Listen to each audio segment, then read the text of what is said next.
নমস্কার, আমি সোমা। আমার আরও একটি নতুন ব্লগে তোমাদের সকলকে অনেক স্বাগত জানাই। আশা করছি তোমরা সকলেই ভালো আছো। এক দিদিভাই আমাকে কমেন্টে জিজ্ঞাসা করেছিলে যে আমি কেমন আছি। তো দিদিভাইটার নাম হলো নামটা আমাদের দুজনকার সেম সেম। তো এই দিদিভাইটার নাম হলো সোমা গাঙ্গুলি।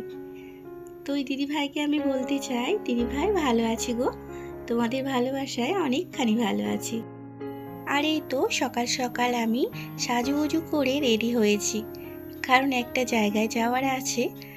আর যাওয়ার আগে যে রান্নাবান্নাটাও কিন্তু করে রেখে যাচ্ছি, কারণ ভাইরা যাবে না সেখানে।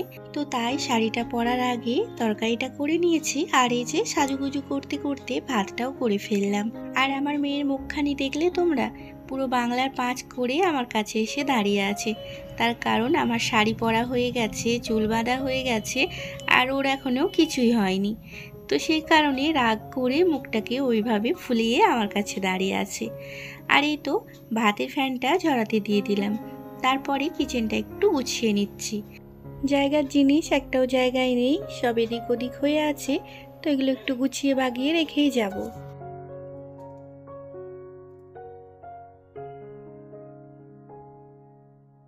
আর এই তো রান্নাবান্নার কাজটা পুরোপুরি মিটিয়ে চলে এলাম বাকি সাজটা সেজে নিতে। রান্নাবান্না বলতে আজকে না ডিমের ঝোল করেছি আর ভাত করেছি। আর এই যে রোজকার যেই কানেরগুলো পরে থাকি সেগুলো খুলে একটু অন্যরকম কানের পরে নিচ্ছি। আর চুলটা যেভাবে বাঁধা আছে ওইভাবেই যাবো ছেড়ে, কারণ চুলটা পুরো ভিজে। দেশে থাকলে একটা ব্যাপারটাই আলাদা, এদিকে যাওয়া ওইদিকে যাওয়া, আজকে বিয়ে বাড়ি কালকে ওই বিয়ে বাড়ি, পুজো আজা লেগেই থাকে। কিন্তু এদিকে সেটা আর হয় না, ওই এক ঘরের মধ্যেই জীবনটা কেটে যায়। তো তাই ছোটোখাটো কিছু থাকলে মনের মধ্যে অনেকটা আনন্দ হয়। এত সাজুগুজু করলাম, আর আমার কাছে সব থেকে যেটা বড় সিঙ্গার সেটাই এখনও পরা হয়নি। সিঁদুরটা এখনও পরা হয়নি। তো এই যে টিপটা পরে নিই, তারপরে সিঁদুরটা পরে নেব। ঘরে থাকলে তো আমি বেশিরভাগ দিন সিঁদুরেরই টিপ পরি, কিন্তু আজকে একটু ওই যে তুলোর টিপ পরে নিচ্ছি। আমি পুরো রেডি হয়ে গেছি, আর আমার সোনা দেখো রেগে গিয়ে বই পড়তে আরম্ভ করে দিয়েছে। আর ওকে রাখাতেও আমার বেশ ভালো লাগে। এই তো এবার ওকে রেডি করিয়ে দেব, সিঁদুরটা পরে নিই। ওকে আগে রেডি করালে কি হয়, এত হুড়োহুড়ি করে ওর দাদার সাথে, একদম খেপি হয়ে বসে থাকে। তো সেই কারণে কোথাও গেলে আগে আমি রেডি হয়ে নিই, তো তারপরে ওকে রেডি করেই বেরিয়ে পড়ি। তো সেই কখন থেকে যাবারই কথা বলছি, কিন্তু কোথায় যাচ্ছি সেটা আর তোমাদেরকে বলা হলো না।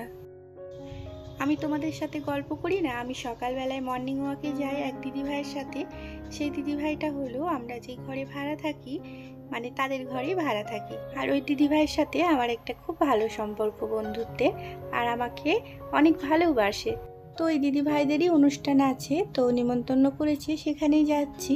ওই যে বিয়ে বাড়িতে ভাড়া দেয় লজগুলো হয় না, ওই লজগুলো দিদিভাইরা তৈরি করেছে। তো ওই লজই আজ উদ্বোধন হচ্ছে, আর সেখানেই পুজো আছে, তো আমরা সেখানেই যাচ্ছি।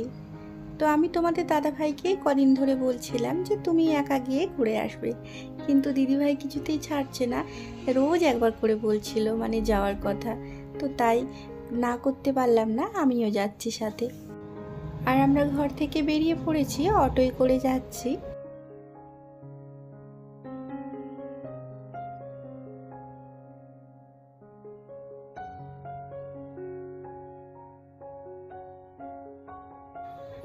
আর এই তো পৌঁছেও গেছি।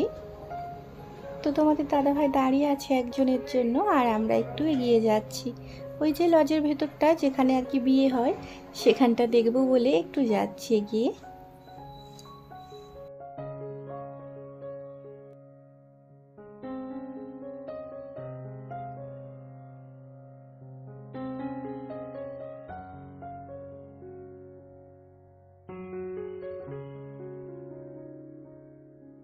আর এই তো এই জায়গাটায় আমি একটু দেখতে এলাম।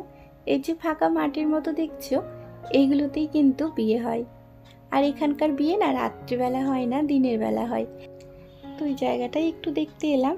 একদিকটা দেখো ভাগ করা ছিল কিন্তু মাঠটা, একদিকটায় ছেলেরা বসে আর একদিকটায় মেয়েরা বসে, আর স্টেজ করে বিয়ে হয়। তো চলো সেখান থেকে বেরিয়ে এলাম। এবার যাব দিদিভাই যেখানে আছে, যেখানে পুজোটা হচ্ছে লজের ভিতরে, সেখানেই যাব।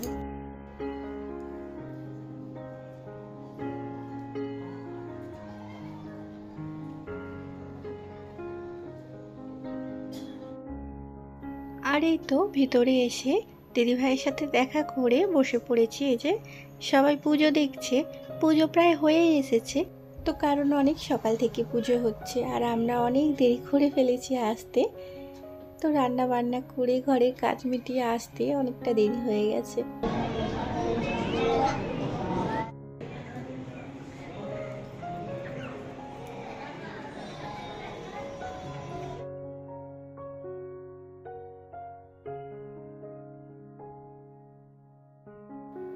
আর এই তো পুজো টুজো মিটতে চলে এলাম খাওয়া দাওয়া করতে। আর তোমাদের দাদা ভাই আর আমার ছেলের অনেকক্ষণ আগেই খাওয়া হয়ে গেছে। তো অনেকক্ষণ আগে থেকেই খাওয়াচ্ছিল, আমরা তখন পুজো দেখছিলাম, তো ওদের তখন খাওয়া দাওয়া হয়ে গেছে। আর এই যে বাকি আছে আমি আর আমার মেয়ে। তো খাওয়া দাওয়া করে তারপরে বাড়ি যাব, অনেকটা বেলা হয়ে গেছে।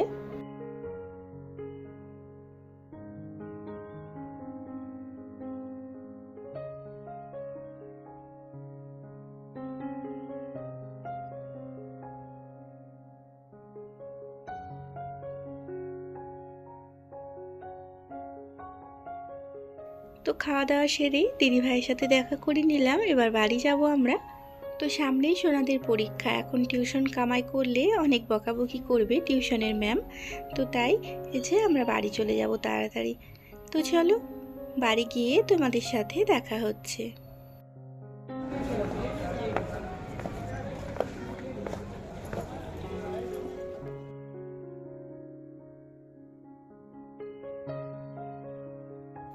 আর এই তো বাড়ি এসে গেছি। বাড়ি এসে সজ্জা সোনাদেরকে টিউশনে দিয়ে এলো ওর পাপা। তো যেমন ছিল সেভাবেই চলে গেল, জামা কাপড়ও চেঞ্জ করলো না। আর এই তো কদিন আগে আমার সোনার জন্য, মেয়ের জন্য আর কি, এই জিনিসটা আমি অনলাইন থেকে অর্ডার দিয়েছিলাম। তো ওটা আজকে চলে এসেছে, ওরাও বাড়িতে নেই, ঠিক সেই সময়ে এই জিনিসটা এলো। তো কদিন ধরে আমার জ্বালিয়ে মারছিল যে এটা কখন আসবে, কবে আসবে মা, এই সব প্রশ্ন করে আমায় খ্যাপা করে দিচ্ছিল।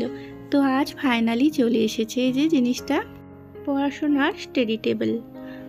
তো খুব সুন্দর এসেছে দেখো, মানে এতটাও ভাবতে পারিনি যে ভালো আসবে। জিনিসটা খুব মজবুত, সব দিক দিয়ে সুন্দর, আর সাইজটাও কিন্তু অনেকটাই বড়। তো জিনিসটা যার, সে টিউশন থেকে এসে কতটা খুশি হয় দেখে, তো সেটাই এখন আমার দেখার আছে।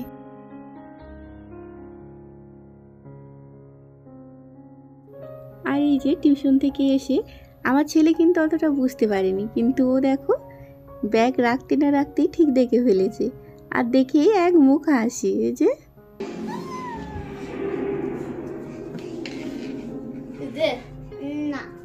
কার এটা, দাদা?